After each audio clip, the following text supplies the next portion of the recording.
We butchered their Tsar and his whole family like the Gentile cattle they were. With the help of the common people, we slaughtered all of the Russian aristocrats and took their wealth. And then we turned on the common people. First, we murdered their leaders, their writers and teachers and intellectuals and military officers, so that there would be no one able to turn the people against us. And then we began murdering the common people themselves, the farmers and workers, first by the millions and then by the tens of millions in labor camps and death camps all across Russia. And most of them never did understand what was happening to them. One of them, who had been studying to become a Christian priest, we corrupted and made into our ally. His name was Stalin. Later, like the Pharaoh who knew not Joseph, Stalin tried to turn against us. But one of our women was his doctor, and we poisoned him before he could harm us.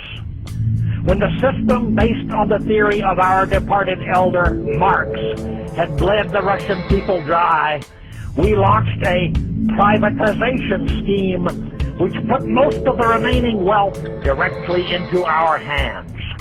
America, however, is the prize example of our success.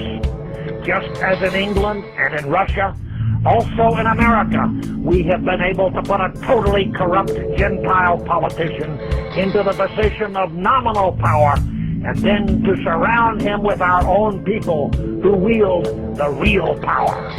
Actually running the American government, our people are in charge of America's State Department, America's Defense Department, America's Federal Reserve System, and America's Treasury Department. We have gained a nearly complete control of America's educational system, from kindergarten through the universities.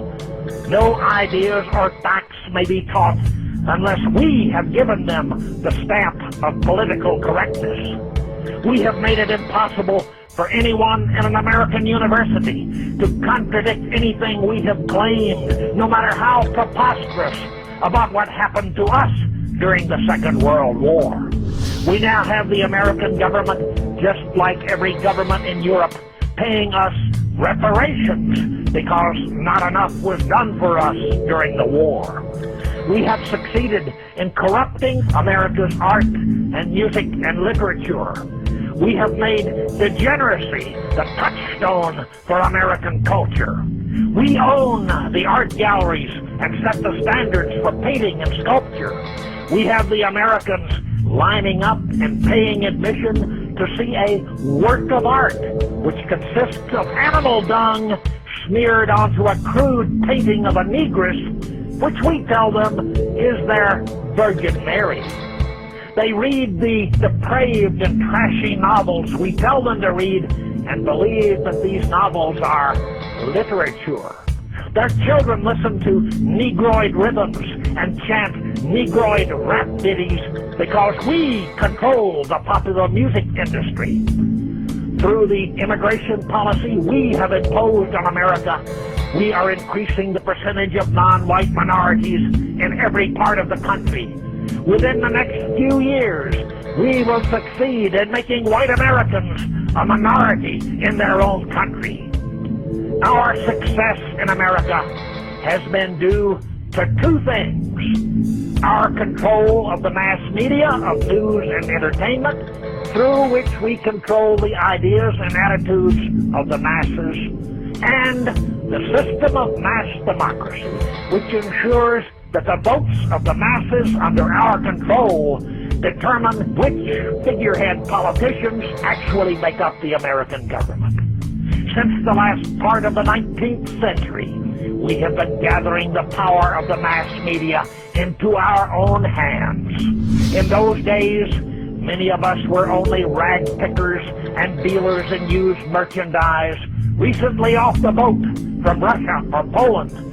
But whenever a Gentile newspaper got itself into financial difficulties, we were ready instantly to pool our resources and buy it out, so that henceforth it could be in the hands of one of our people. In the 1920s, when radio was becoming a powerful medium of persuasion, we began buying broadcasting stations and putting together networks.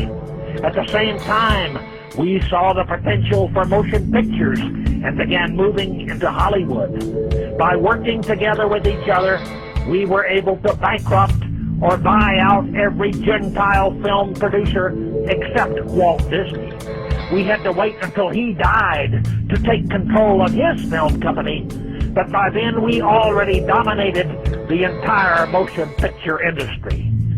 After the Second World War, when television became the most powerful medium of mass persuasion, we were ready to move in and dominate the TV industry from the beginning. Today, no motion picture can be made and no television program can be broadcast in America without our approval. The American masses, for the most part, never see or hear anything we have not approved. There is, of course, that pesky internet, which is not yet under our control, but we are moving rapidly to deal with that matter. We expect soon to have our puppet politicians enact hate speech legislation in America, similar to that which we already have in Europe, so that no one can say anything on the internet which has not been approved by us. The couch potatoes will not object, because we will tell them that the new laws will make them safe from terrorism. By that time, we also should have achieved our goal for the disarmament of the American population.